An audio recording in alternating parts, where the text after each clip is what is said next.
ब्रह्मा, विष्णु, महेश या फिर हिंदू धर्म की कोई भी देवी देवता हो, आपने गौर किया होगा कि सभी भगवान हमारे प्राचीन भारत के वासी रहे हैं।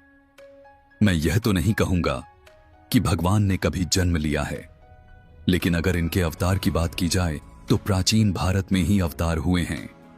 उसमें भगवान विष्णु के अवतार श्री राम का अयोध्या में जन्म हो या फिर श्री कृष्ण का मथुरा में जन्म लेना, यहां तक कि भगवान शिव के अवतार हनुमान और स्वयं परशुराम भगवान ने प्राचीन भारत की भूमि पर ही जन्म लिया था। ऐसे में आपके मन में कभी न कभी यह सवाल आया ही होगा कि आखिर हिंदू धर्म के देवी देवताओं ने भारत में जन्म क्यों लिया। मित्रों, आज के इस वीडियो में आज हम इसी सवाल का जवाब जानने की कोशिश करेंगे। हमारे धर्म ग्रंथों में लिखा है, विश्वः एकमकत्वम्, ये पूरी दुनिया एक परिवार है। और हमारे सवाल का जवाब भी हमें इसी वाक्य में देखने को मिलता है। जिस भारत को आज हम जानते हैं, वह भारत एक समय पूरी दुनिया में फैला था। हजारों साल पहले भारत की सीमाएं चारों ओर समुद्र से जाकर मिलती थीं। इस पृथ्वी पर जहां भी कोई भूखंड था, वो भारत का हिस्सा था। उस समय इसे भारत नहीं बल्कि जम्मू द्वीप के नाम से जाना जाता था। लेकिन समय के बीतने के साथ साथ जम्मू द्वीप का यह भाग कम होता गया और उसकी सीमा भी सिमटने लगी। लेकिन आज से 1000 साल पहले तक भारत, जिसे हम अखंड भारत भी कहते हैं, एक बहुत ही बड़े भूभाग पर फैला हुआ था। 11वीं शताब्दी में स्वामी वेदव्यास द्वारा लिखी गई मार्कंडेय पुराण में हमें इस अखंड भारत की झलक देखने को मिलती है, जो आज का अफगानिस्तान, पाकिस्तान, श्रीलंका, भूटान, बांग्लादेश और चीन के बहुत बड़े हिस्से तक फैला था। इस समय प्राचीन भारत को मेरुवर्ष के नाम से जाना जाता था। इस समय मेरुवर्ष में कई हिंदू देवी देवताओं का निवास स्थान था। मार्कंडेय पुराण की माने तो मेरुवर्ष के पश्चिम हिस्से में मौजूद हिमालय पर्वत की श्रृंखला में भगवान ब्रह्मा का निवास स्थान था, जिसे उस समय ब्रह्मपुरी के नाम से जाना जाता था। इसके अलावा इसी ब्रह्मपुरी के पास 8 और शहर थे, जिसमें अलग अलग हिंदू देवी देवता रहते थे, जिनमें से एक शहर में देवताओं के राजा इंद्र का भी वास था। चलिए जानते हैं, आखिर मेरुवर्ष को, जिसे एक समय पर आर्यावर्त भी कहा जाता था, उसे भारत नाम कैसे मिला। कई लोग सोच रहे होंगे कि शायद भगवान श्री राम के भाई भारत के नाम पर हमारे इस देश को भारतवर्ष का नाम मिला था, पर यह सच नहीं है, क्योंकि वायु पुराण के अनुसार आर्यावर्त पर शासन करने वाले महाराज प्रियव्रत का कोई पुत्र नहीं था। इसलिए उन्होंने अपने सिंहासन के उत्तराधिकारी के रूप में अपनी बेटी के पुत्र को गोद लिया था, जिसका नाम केशव था, जो आगे चलकर आर्यावर्त का सम्राट बना। और माना जाता है कि केशव के पुत्र भारत के नाम पर ही देश का नाम भारतवर्ष पड़ा। इसके अलावा कुछ धर्म ग्रंथों में यह भी देखने को मिलता है कि कुरुवंश के राजा दुष्यंत के पुत्र भारत के नाम पर ही हमारे देश का नाम भारत पड़ा। भारतवर्ष की बात की जाए तो इस समय भारत की सीमाएं काफी बड़ी थीं।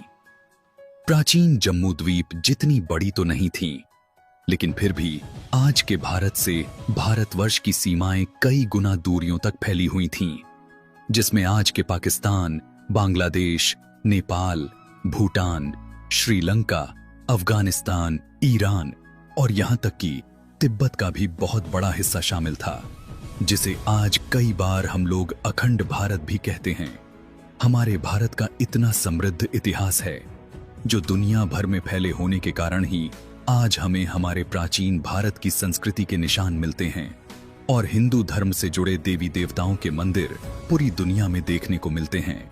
इंडोनेशिया, थाईलैंड देश में भी एक समय हिंदू धर्म का बोलबाला था, जिसके निशान हमें आज भी इन देश में मौजूद प्राचीन मंदिरों और यहाँ मौजूद भगवान की मूर्तियों के रूप में देखने को मिलते हैं, जिनमें कई मूर्तियां तो कई हजार साल पुरानी हैं।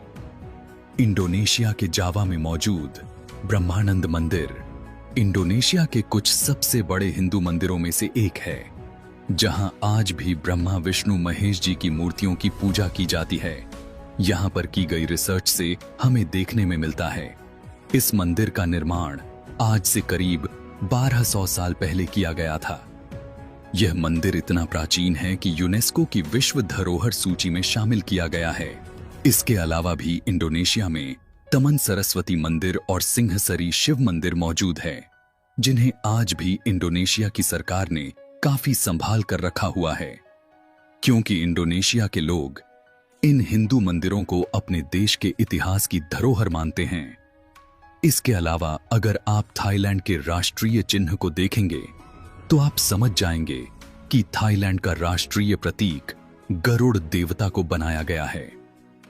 कुछ समय पहले खुदाई में मेक्सिको में भी भगवान गणेश और महालक्ष्मी जी की प्राचीन मूर्तियां मिली थीं, जिससे पता चला है कि मेक्सिको में भी एक समय हिंदू देवी देवता को बड़े पैमाने पर पूजा जाता था तथा इसके अलावा भी मेक्सिको में ऐसे हजारों प्रमाण मिलते हैं जो ये साबित करते हैं कि प्राचीन समय में भारतवर्ष का शासन मेक्सिको तक फैला हुआ था।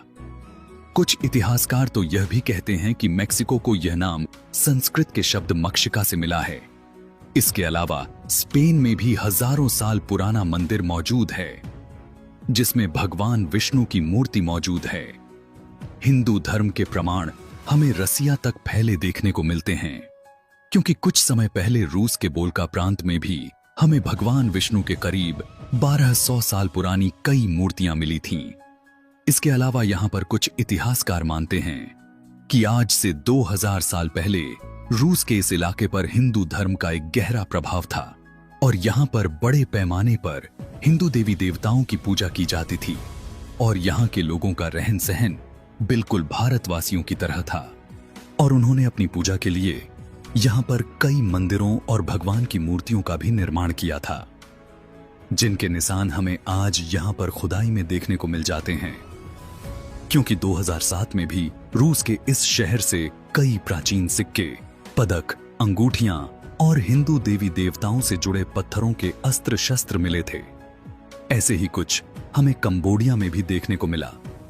यहां भी खोजकर्ताओं को कई हिंदू देवी देवताओं की मूर्तियां खनन के दौरान मिली।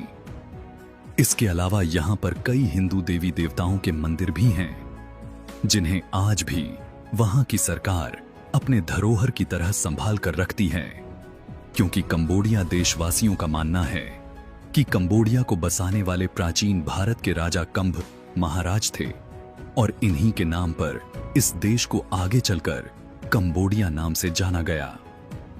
इन सभी देश में हिंदू धर्म की इतनी मजबूत प्राचीन जड़ों को देखकर हम यह कह सकते हैं कि जब हमें हमारे हिंदू देवताओं और हिंदू धर्म के द्वारा भारत का वर्णन मिलता है, उसका मतलब केवल आज के भारत के नहीं है, बल्कि उनके लिए उसे समय भारत का मतलब लगभग पूरी दुनिया हुआ करती थी।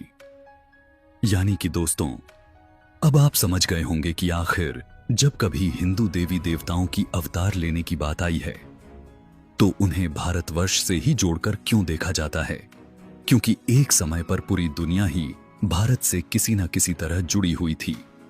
इसलिए जब हिंदू देवी देवताओं के पृथ्वी पर अवतार लेने की बात आई है तो हमें हिंदू देवी देवताओं का अवतार भारतवर्ष में देखने को मिलता है। इसी प्रकार की और आध्यात्मिक जानकारी के लिए देखते रहिए हमारा चैनल दिव्य वेदम। वीडियो पसंद आई हो तो लाइक जरूर करें और चैनल को सब्सक्राइब करना ना भूलें ताकि आप जुड़े रहें हमारे इस दिव्य ज्ञान की यात्रा से।